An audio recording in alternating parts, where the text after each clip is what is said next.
pride and covetousness are hindrances from successful and blessing from God. Sometimes God wants to bless us, but because of our pride, sometimes God wants us to heal our sickness, but because of covetousness, we still stagnant. We still remain on the same place. Here is the Bible example of a man, a captain of Assyria, who was mighty man of valor under the king of Ben-Hadad. But unfortunately, he was a rapper. Ben-Hadad, the king of Assyria, God was given the people of Israel in his hand because of disobedience. As the consequence of disobedience, the armies of Assyria invade the kingdom of Israel and invade and take captivity some people of Israel. And some captivity, there was a little maid of Samaritan, Israel, who was a captivity. He was a waiting on Naaman's house. But even though Naaman was mighty man of valor and captain of Assyria army, but he was a leper. His body was full of lepers. The maid was compassionate about his master.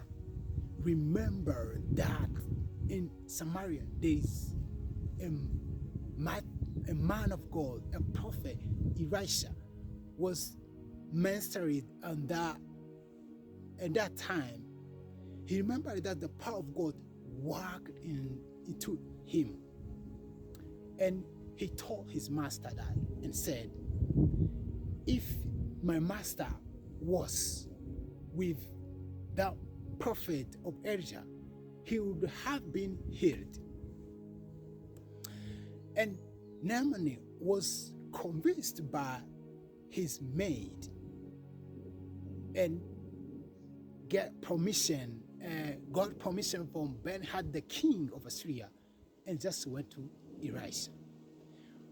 As soon as he reached to Elisha's house, Elisha told him just to go to Jordan, just to wash 7 times.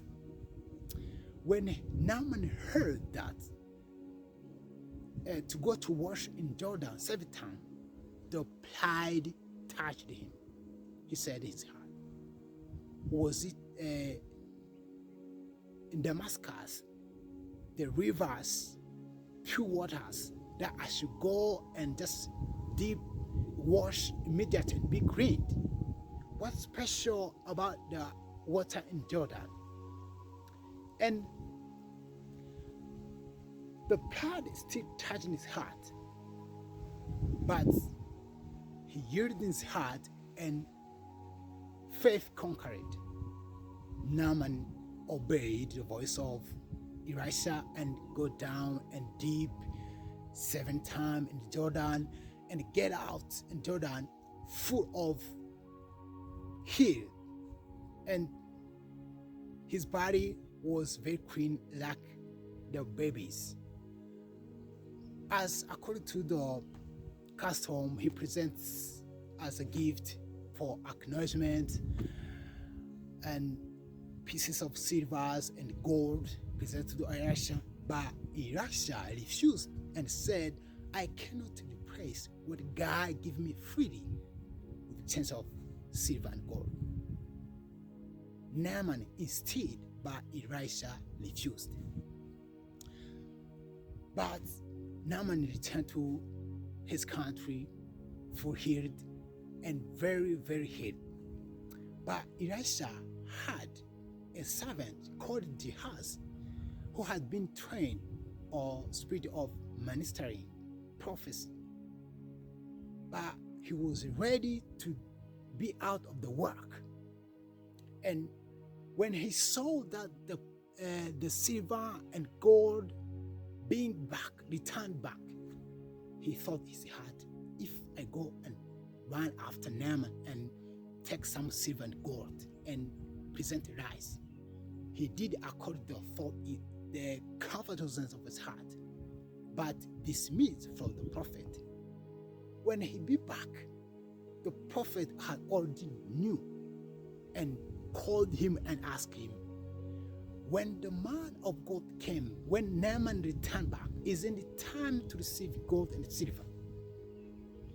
Elisha pronounced the judgment and said to him, the leprosy of Naaman will cleave unto you.